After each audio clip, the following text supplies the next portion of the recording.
अस्य श्री शनिश्चर कवचसि स्तोत्रमन्त्रस्य कश्यप ऋषिः अनुष्टुप् शनिश्चरो देवता सीं शक्तिः सूङ्कीलकम् शनैश्चर पीत्यरथं जपे विनियोगः नीलाम्बरो नीलवपुः किरीटी ग्रद्धस्थितस्त्रासकरो धनुष्मान् चतुर्भुजः सूर्यसुतः प्रसन्नः सदा मम स्याद्वरदः प्रशान्तः ब्रह्मोवाच शृणुध्वमृषयः शरवेशनि पीडाहरं महत कवचं शनिराजस्य शौरेरिदमनुत्तमम्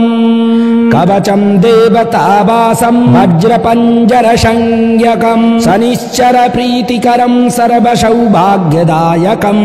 ॐ श्री शनिश्चरः पातु बालं मे सूर्यनन्दनः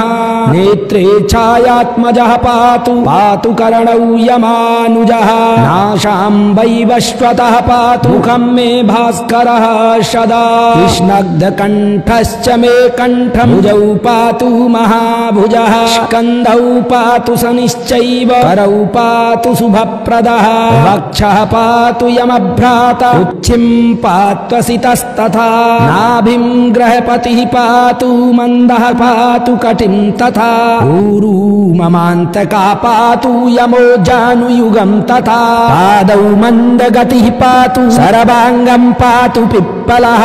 अङ्गोपाङ्गानि सर्वाणि रक्षेन्मे सूर्यनन्दनः इत्येतत्कवचं दिव्यं पठेत् सूर्यसुतस्य यः न तस्य जायते पीडा प्रीतो भवति सूर्यजः ये जन्म द्वितीयस्थो मृत्युस्थानगतोऽपि वा कलत्रस्थो गतो वापि सुप्रीतस्तु सदा शनिः अष्टमस्थे सूर्यसुतेभ्य जन्म द्वितीयगे कवचं पठतो नित्यं न पीडा जायते क्वचित् इत्येतत्कवचं दिव्यं शौरेर्यनिर्मितं पुरा द्वादशाष्टम जन्मस्थ दोषान्नाशायते सदा जन्मलग्नास्थितान् दोषान् सर्वान्नाशयते